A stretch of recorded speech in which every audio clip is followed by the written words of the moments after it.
السلام عليكم ورحمة الله وبركاته. أهلا وسهلا بيكم وحلقة جديدة من البلدي يوكل. النهاردة هنعمل مع بعض صنف خفيف وظريف وسهل زي ما تعودنا في حلقاتنا. كل وصفاتنا هتتعمل بمنتهى البساطة والسهولة. هنعمل مع بعض سمك فيليه مقلي، وهنشوف التركة اللي بناكلها. السمك المقلي لما بناكله في المحلات بيتقلي ازاي وبيتعمل ازاي، هنعملها ان شاء الله. نقول مقادير طبقنا. انا عندي سمك فيليه مقلي كيلو 2 كيلو زي ما انت عايزه، يعني المقدار اللي انت هتجيبيه. وعندي دقيق للقلي، وعندي التوابل بتاعتي اللي هستعملها: كمون، توم، كزبره، وطبعا معانا عصير ليمون وخل. دي مقاديرنا سهله وبسيطه، وتعالوا مع بعض نشوف هنعمله ازاي. اول حاجه عندنا تعالوا نقطع السمك مع بعض. انا مش هعمله كده صحيح زي ما هو، لا هقطعه كده حتت مربعات كده صغيره. نقول الله المستعان ونشمر ايدينا. نطلع البلانشه بتاعتنا ونطلع البوله بتاعتنا جنبينا، وهنجيب دول هنا دلوقتي.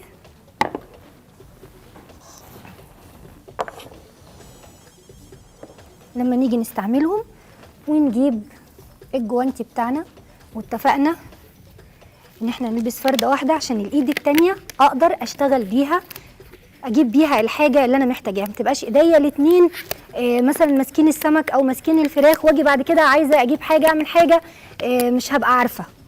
لا انا هعمل كده. بسم الله الرحمن الرحيم. في بقى حتت كده صغيره دي اللي هسوي بيها، انا عايزاها الوصفه تانيه، يعني هي الوصفه الواحده هطلع منها لكذا حاجه. كده هوضبها كده، انا عايزاها كده، يعني انا عايزه اقطعه كده تمام كده. ويا ريت يا ريت اقدر اعمل كله المقاس ده، يعني احط دي على دي واروح اقطع كده. والزيادات بتاعتي كلها هستخدمها، مش هرمي حاجه. تاني كمان واحده هساوي الاول وبعدين هقطع كده بس كده. سهله وبسيطه ان شاء الله.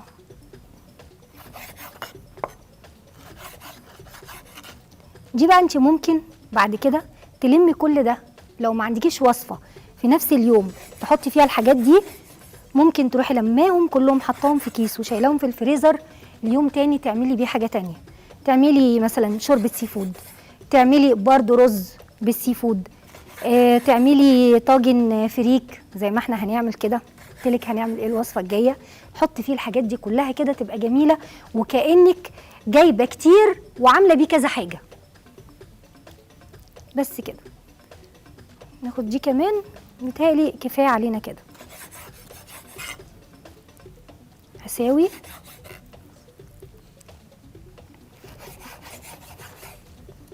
قطعه كده معايا، وساوي الحتت الرفيعه دي عشان ما تتحرقش مني في الزيت.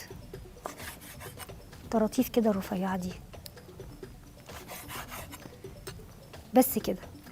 ودول زي ما قلتلك هنشيلهم للوصفه اللي بعديها. هشيل حاجتي دي دلوقتي كده ونبتدي نشتغل مع بعض. دول كده كفايه، انا عايزه دول بس. هجيب بوله اعمل فيها حاجتي، اعمل فيها التوابل بتاعتي، واجيب الخل معايا. التتبيله بتاعتي بقى انا هعمل ايه؟ اولا تعالي نتفق على حاجه مهمه جدا. الثوم في السمك ما يبقاش كتير. ليه بقى؟ في ناس تقولك لا ده السمك عشان يطلع طعم ويبقى جميل ومش عارف ايه لازم توم كتير، حطي توم كتير. لا خالص. انت لما بتشتري السمك الجاهز من اي محل سمك، عمرك وانت بتاكليه بتلاقيه كده مليان توم، ولا التوم باين فيه كلاكيع، ولا الكلام اللي احنا بنعمله ده ابدا خالص. بتحسي بريحه التوم في السمك بس ما بتحسيش بيه كتير. ليه؟ هم يا دوبك بياخدوا معلقه يعملوا بيها تتبيله كبيره قوي، وخصوصا في السمك الفيليه. احنا بقى في البيت عندنا العكس تماما، حط توم كتير وندعك السمك بالثوم ومش لا لا مفيش الكلام ده خالص. وتيجي بقى تاكليه مثلا لو عامله بولتي ولا عامله سمك بحاله اللي هو بيتفتح، تلاقي كده كبشه توم محطوطه جوه قلب السمكيه.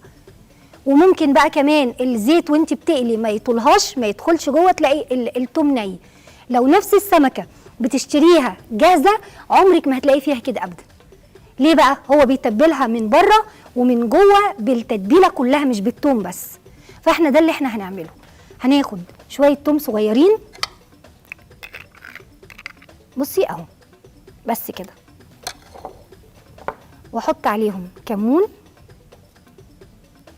كمون بقى كتير كده حلو كده، وشويه كزبره ناشفه بتدي مفعول السحر مع تتبيله السمك بصراحه يعني. قلبهم كده مع بعض.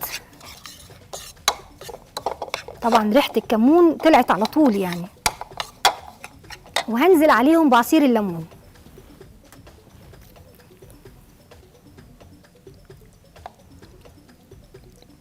معاكي بقى اللي تكتريه في التتبيله فعلا هو الليمون، غير انه بيدي مزازه، بيدي كمان ريحه حلوه للسمك.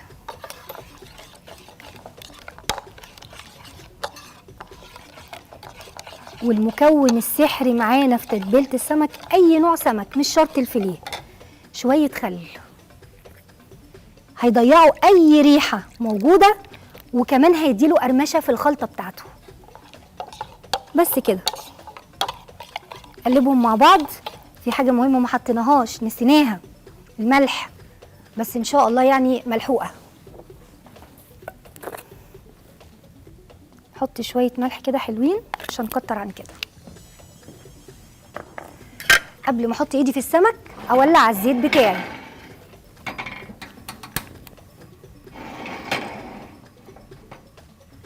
بس كده. ونيجي بقى دلوقتي نحط الخلطه المتينه اللي عملناها دي على السمك. ويا ريت يا ريت يعني لو تعمليها مثلا قبليها بساعتين، وتسيبي السمك في التتبيله كده في التلاجة ساعتين قبل ما تبتدي تقلي. حط الخلطه كلها، غطي بيها السمك بس كده. وادعكوا بقى في بعضه كويس، دي اهم حاجه.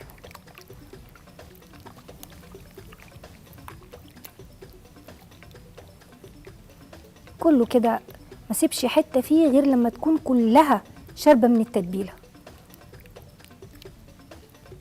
وانت لو هتسيبيه اكتر في التلاجة التتبيله هتدخل جوه السمك اكتر. بصي المنظر، بصي شايفه التتبيله في السمك كله ازاي؟ بالشكل ده. اهي بصي اهي السمكه متبله، هوريلك دلوقتي. اهي السمكه متبله، التوم باين فيها حتت توم كده باينه تتحروق في الزيت ولا الكلام ده كله، لا اهي متبله وش وظهر، اهي التتبيله داخله فيها كلها. ولو قعدت اكتر التتبيله هتدخل فيها اكتر. بس كده. هوديها هناك جنب الزيت ونحضر الدقيق بتاعنا.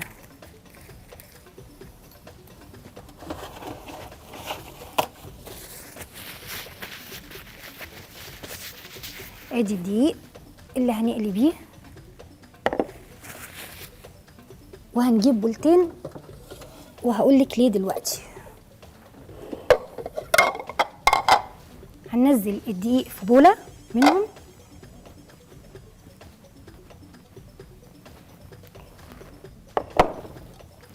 كده، ودي هحط فيها ميه.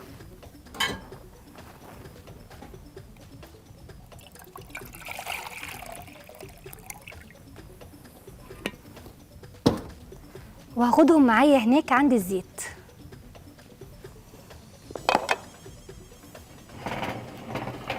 شوف بس الزيت بتاعي سخن كويس، يعني قرب اهو. وبصي هنعمل ايه بقى يا ستي، نجيب جوانتي نلبس تاني. هاخد حته السمك من التتبيله على الدقيق، وبعدين هنعمل تركه صغيره، وبعدين ناخد تاني من الدقيق على الميه على الزيت، يعني كده.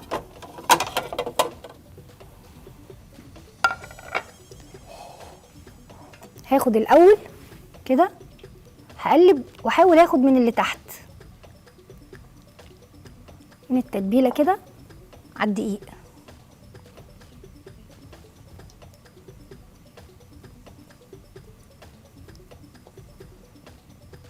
اهي. الدقيق غطاه كله، واركنه في الطبق كمان.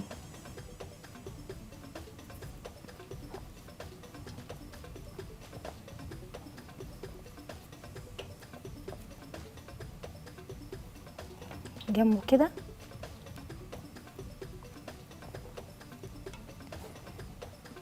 نعمله كله في الدقيق ونركنه، وبعد كده هقولك نعمل ايه.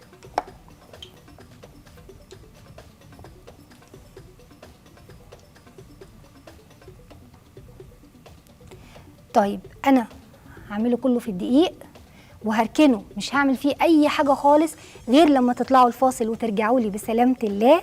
فاصل صغير بس اوعوا القناه تتغير.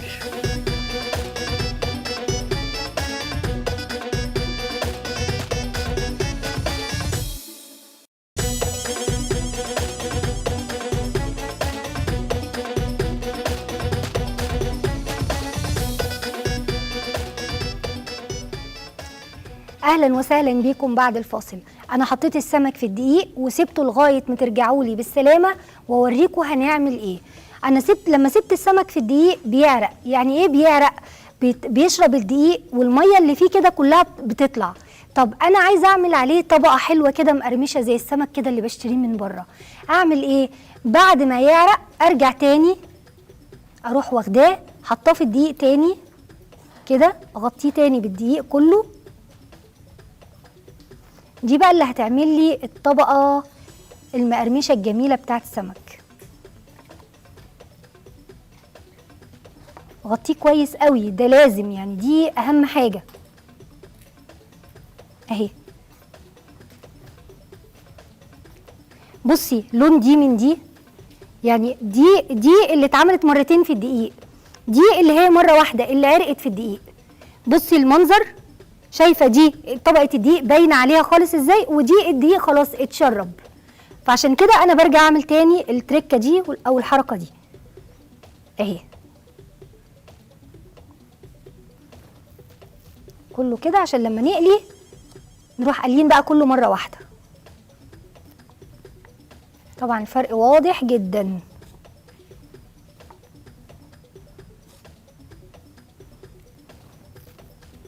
اهي. فاضل معانا اخر 2 بس كده، اخر واحده. دول خلاص كده، شكرا ليهم خالص، مش عايزينهم. نجيب منجيل نمسح ايدينا ونبتدي نقلي على طول.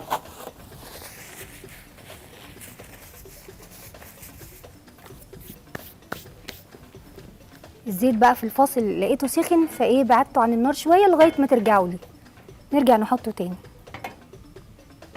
بس كده، ونقرب الكلام ده كله جنبينا. طب الميه دي لايه؟ احنا ليه جايبين ميه؟ هعمل حركه كده زي بتاعه المحلات كده، زي محلات السمك. بصي يا ستي، همسك الميه في ايدي ماشي، هجيب حته السمك نفضها من الدقيق زياده بالراحه، واجي عند الزيت غطسها في الميه بالراحه خالص، وانزل بسم الله. تمام، تاني نغطسها في الميه، طلعها بالراحه، وفوق الزيت كده بالراحه انزل واحده واحده اهي. تاني نفض الدقيق زياده بالراحه، اغطسها في الميه وانا عند الزيت بالراحه كده، وانزل كده بالراحه اهي بس اهي.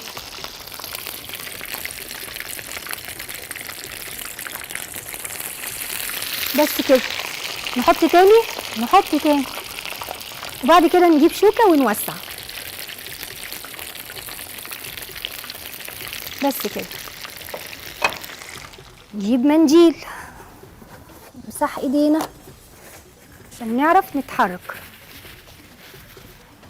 حركة المية دي بقى هي دي اللي بتنزل لي اولا الدقيق الزيادة، لان انا عاملة طبقتين دقيق. تاني حاجة بتخلي لي الزيت من اول حتة حطيتها لاخر حتة كله لون واحد، والدقيق الزيادة ما بينزلش في الزيت ويتحروق. بس غير كده وكده بتعمل لي طبقة حلوة كده فوق حتة السمك. بالشوكتين بالراحة، وابتدي اقلب.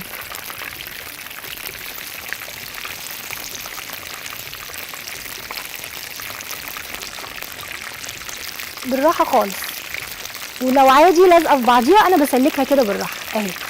بس كده.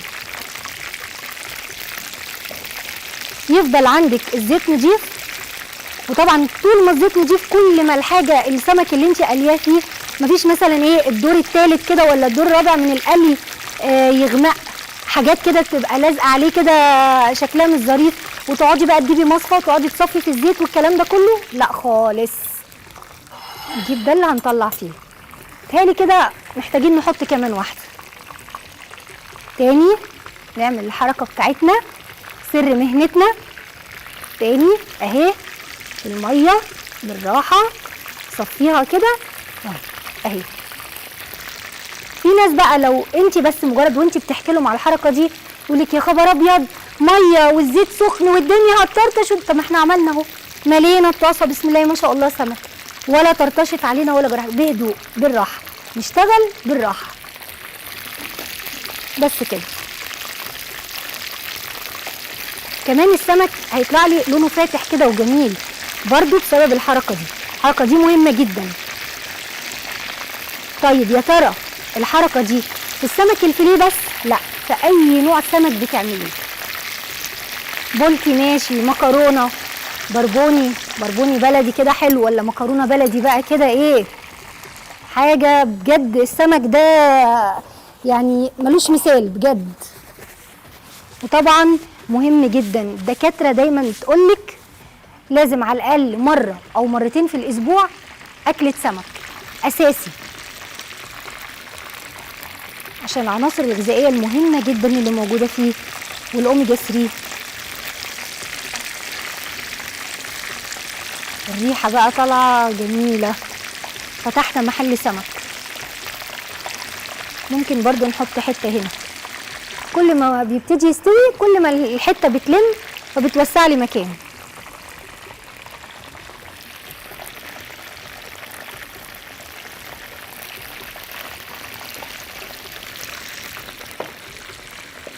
ونوسع لها كده، وسعوا لاختكم جايالكم. وسع لها كده بالراحه بس كده اهي.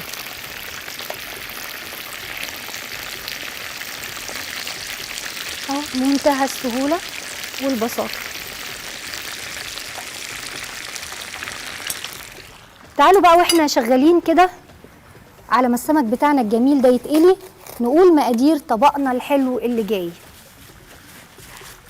هنعمل مع بعض طاجن فريك ببواقي السمك اللي انا قطعتها. مش انا كنت بقطع قدامكم السمك حتت كده مربعات وطلعت كل الحروف والجوانب، قلت لكم هنخليها على جنب للصنف التاني، هو ده. فهعمل طاجن الفريك ببواقي السمك دي. فانا عندي هقول مثلا ايه ربع كيلو سمك متقطع حتت كده صغيره، وعندي فلفل رومي متقطع مكعبات، بصل مكعبات، توم مفروم، سمنه، طماطم مكعبات، ونص كيلو فريك مغسول ومنقوع مثلا حوالي ربع ساعه كده ومتصفي من ميته. دي مقادير الطبق التاني. هنعمل طاجن فريك حلو جدا. ماشي كده؟ نشتغل كده او نعمل كده اي حاجه بسيطه واحنا بنقلي السمك بتاعنا. نجيب حلتنا ونشوف هنعمل طاجن الفريك ازاي.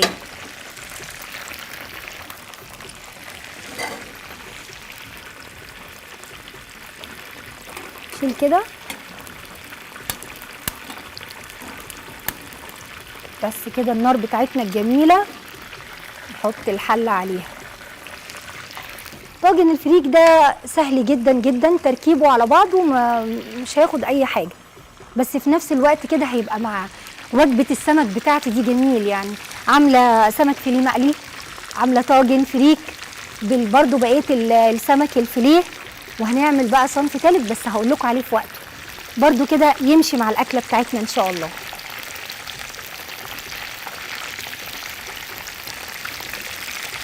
حته السمكايه وانا بقلبها ناشفه معايا، ماسكه نفسها مقرمشه. دي لسه بقى اللي لسه حاطينها، نسيبها شويه.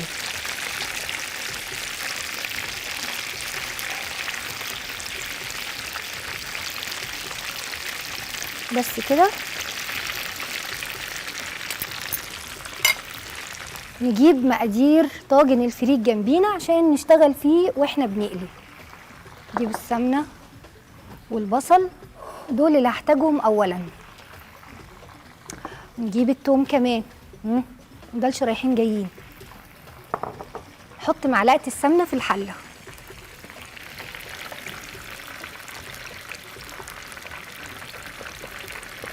بس كده، مش هاخد اكتر من كده. تسخن بس كويس، وهنزل بالبصله على طول، بس لازم لما تسخن.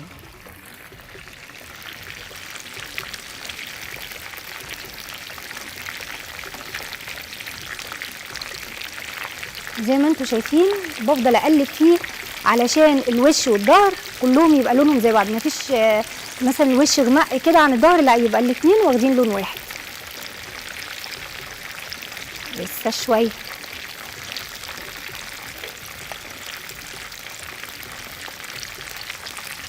قربت ان شاء الله. ننزل بالبصله زمان السمنه سخنت.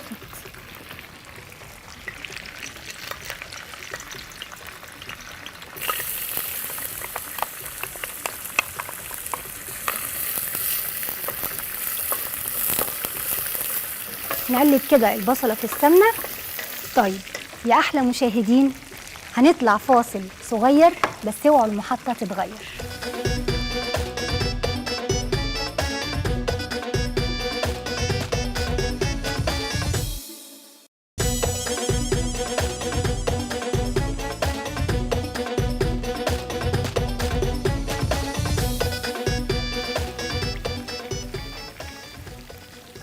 اهلا وسهلا بيكم بعد الفاصل.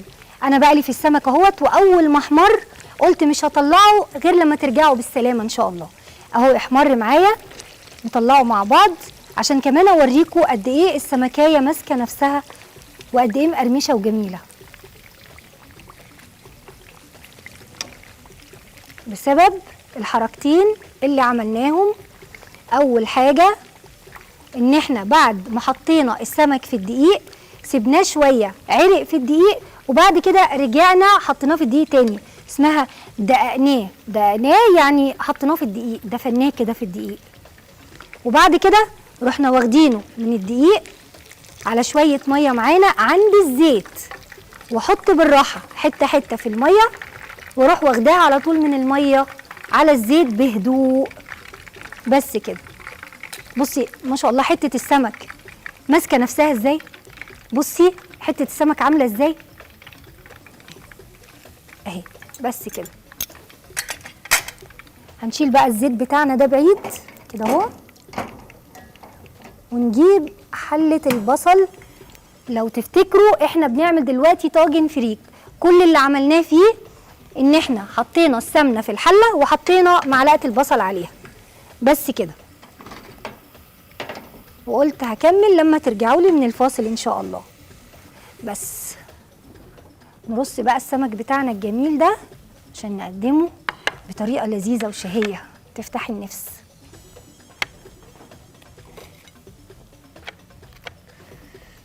اهو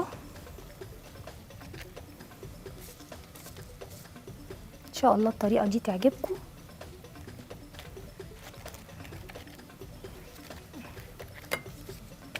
انا عايزه اسمعكم صوت القرمشه، يعني اوطي بس كده المايك يجيب الصوت. بصوا سامعينه؟ بصوا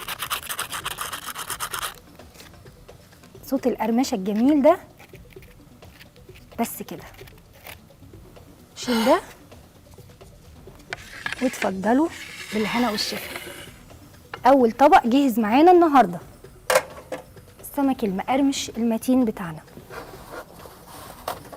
نشتغل بقى دلوقتي في طاجن الفريك بشويه قطع السمك اللي طلعناهم من التقطيع. نجيب بس كده حاجتنا كلها جنبينا، نوطي النار على البصله لغايه ما نرجع لها.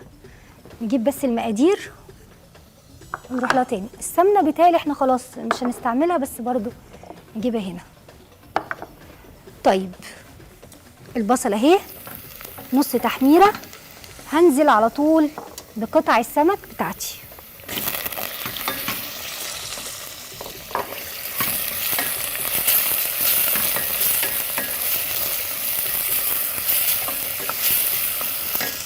اجيب بس الفوطه بتاعتي امسك بيها الحله عشان اعرف اتحكم فيها. تقلبتين مع البصله وانزل بفص الثوم. لاحظي ان انا الثوم كده اعتبر منزلاه ني، ما شوحتوش وفي الاول او حتى حطيته على البصله وسبته دبل، لا حطاه ني عشان يفضل بالريحه بتاعته وطعمه زي ما هو في قلب الطاجن بتاعي. بس كده.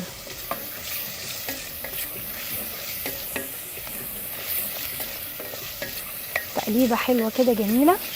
وبعدين هاخد بقى بقيه المقادير بتاعتي كلها. فلفل والطماطم مره واحده. الفلفل والطماطم في طاجن الفريك بيدوا طعم حلو قوي قوي وبيكملوه كمان. يعني انا عندي دلوقتي الفريك وعندي قطع السمك بتاعتي مع الطماطم والفلفل، هيبقى طاجن غني جدا يعني حلو قوي قوي، يعتبر هو في حد ذاته وجبه لوحده. بس كده. وانزل بالفريك. بسم الله. الفريك قلنا منقوع ومغسول.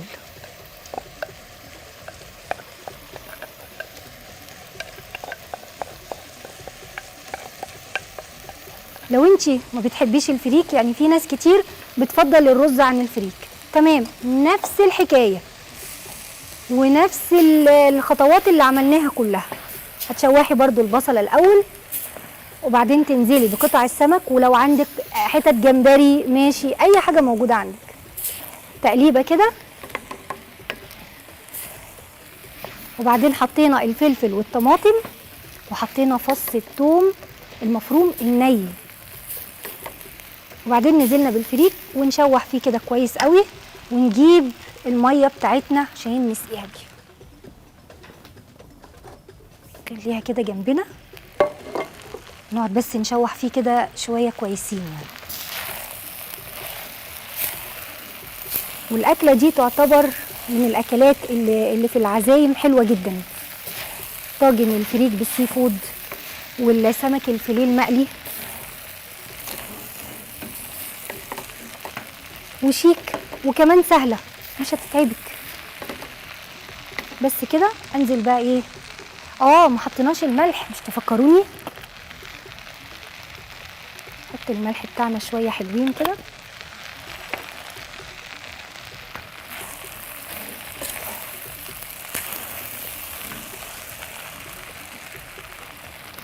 بس كده. وننزل بالميه.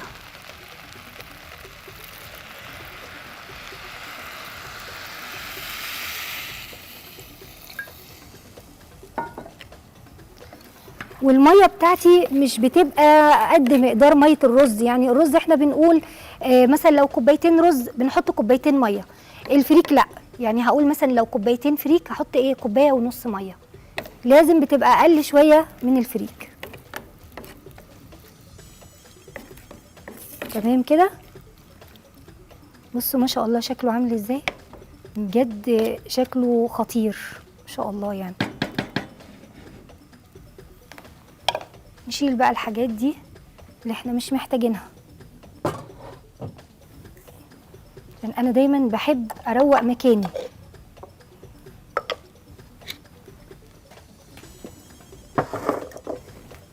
ونجيب الصينيه اللي هنحط فيها الفريك لما يتشرب.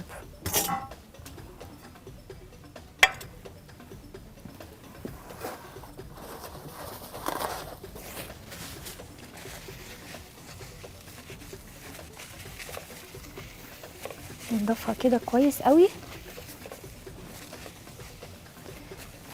ولما عندي يتشرب يعني يا دوبك بس يشرب الميه، مش هسيبه انه يستوي للاخر خالص في الحله، لا، يتشرب الميه بتاعته كده ويبتدي خلاص كانه هيخش في السوى. بنزله كله في الطاجن، سواء البايركس او الفخار او اي حاجه انت عايزه تقدمي فيها، وبحطه في الفرن يكمل سواه بس كده. وادي طاجن الفريك بتاعنا اتعمل بمنتهى السهوله. وزي ما اتفقنا، عايزه تزوديه قطع جمبري تمام، لو عايزه نفس الخطوات تعمليه بالفراخ او باللحمه، هي بالظبط. هو ابتدى يتشرب معايا اهو.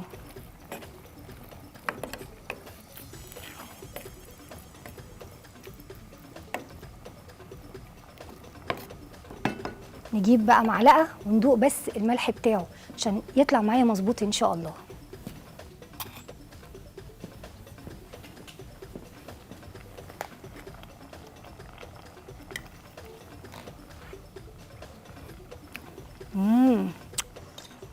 ده مظبوط المظبوط. انا هسيبه يتشرب وبعد كده هنقله في الطاجن بتاعنا وادخله الفرن واستناكم ترجعوا لي من الفاصل. فاصل صغير بس اوعوا القناه تتغير.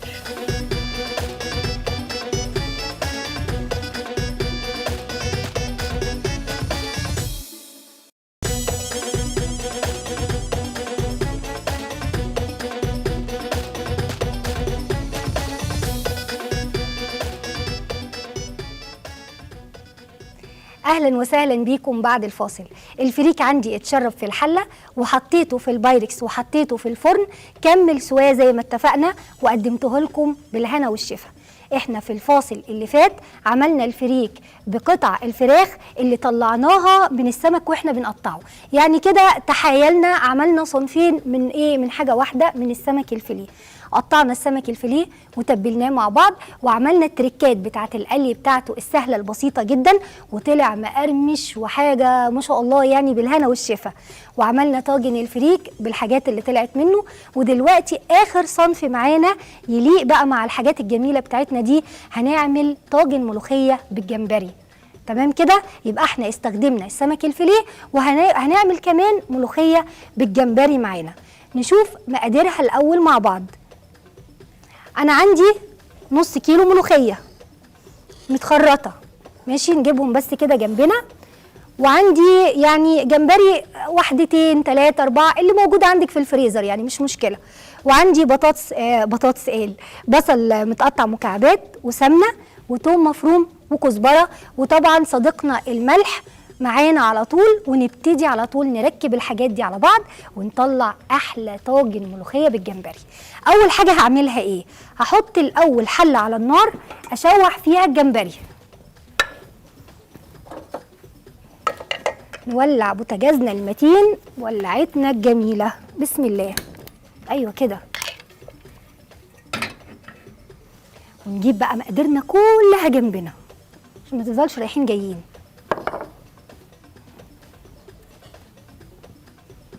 سهله وبسيطه جدا ان شاء الله. اول حاجه هحطها اول ما الحله بتاعتي تسخن معلقه السمنه، مش كتير عشان انا لسه هحط سمنه للطشه بتاعت الملوخيه.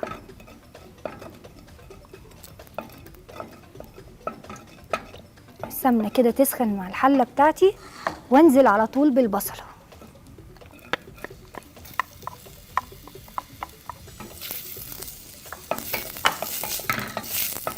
ورشه الملح بتاعتي.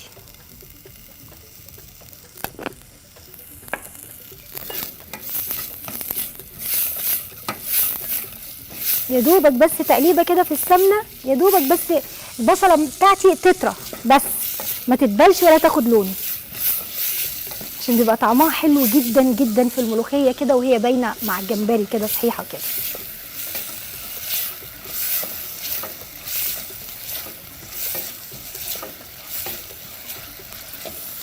وبعدين انزل بالجمبري.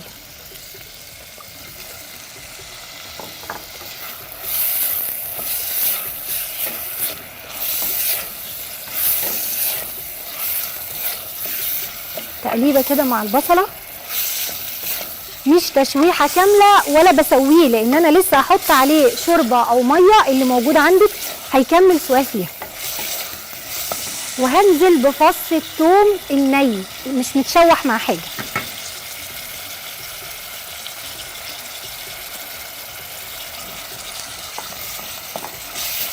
وطالما حطيت الثوم يبقى لازم ولا بد رشه الكزبره.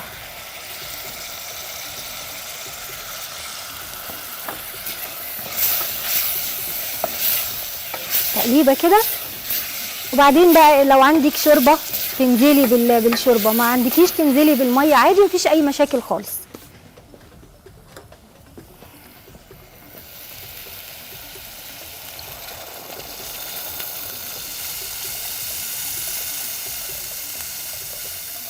بس كده شويه صغيرين، نديها تقليبه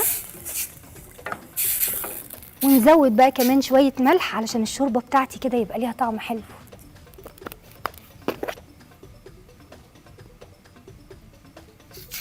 وهنا هحط شويه فلفل اسود.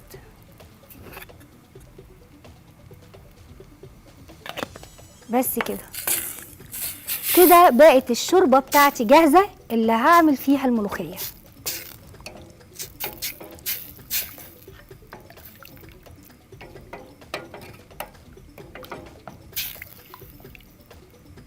هولع بقى على الطاسه الصغيره بتاعتي دي اللي هعمل فيها طشه الملوخيه عشان تسخن معايا، عشان انا عايزه احط اول ما احط الملوخيه في الشوربه وهي بتغلي اطفي عليها وتكون الطشه بتاعتي على طول جاهزه. ماشي تمام كده؟ تمام كده.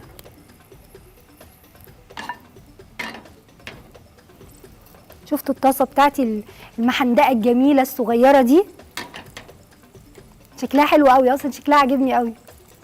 يا دوبك كده على قد معلقه الثوم. وده الطاجن بتاعي اللي هشتغل فيه. نشيل الميه مش عايزينها.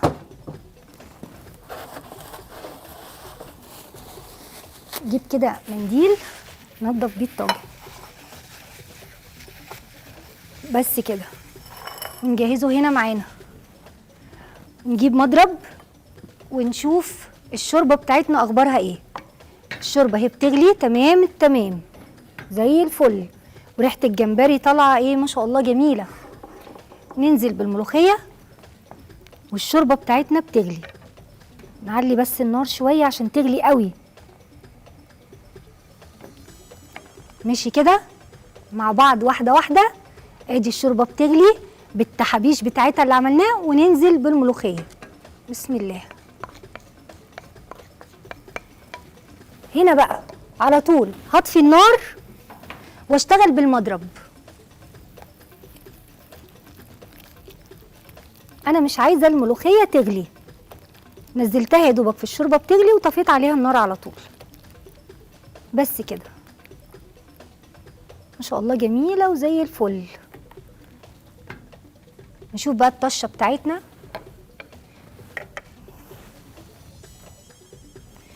معلقه سمنه،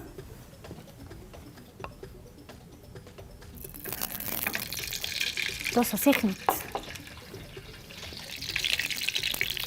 معلقه الثوم المفرومه بتاعتنا،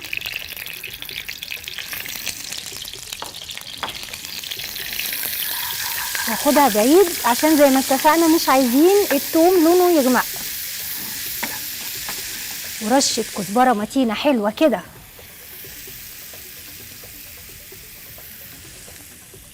الطشه دي هي روح الملوخيه.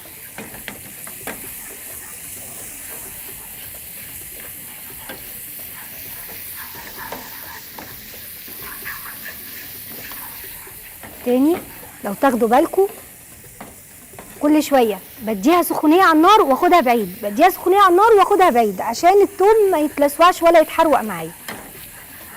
بص كده اهي، عشان كمان اقدر اتحكم في الدرجه اللي انا عايزاها لتحمير الثوم. بس كده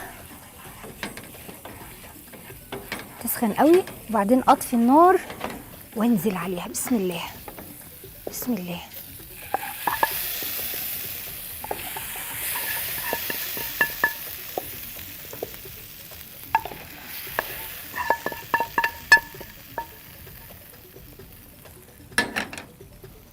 بس كده جهزت عندي الملوخية بالجمبري بتاعتي اللي هتمشي جدا جدا جنب الحاجات اللي عملناها النهارده. اخدها بقى احطها في طاجن التقديم. اجيب الكبشه واجيلكوا على طول.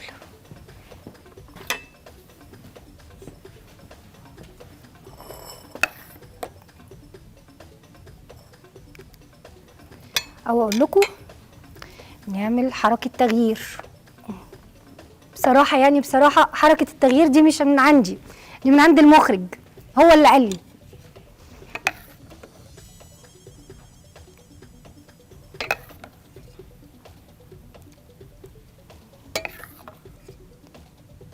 شايفين ما شاء الله قوام الملوخيه وشكلها وريحه الجمبري.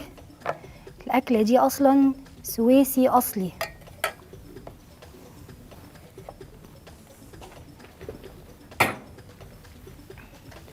نعمل بقى حركه كده نبين بيها ان الملوخيه دي فيها جمبري. نجيب معلقه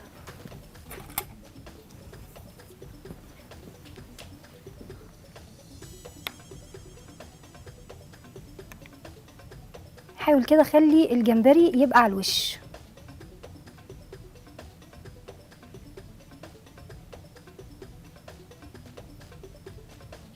يعني على قد ما اقدر كده، بس كده. وادي طاجن الملوخيه بالجمبري معانا كمان.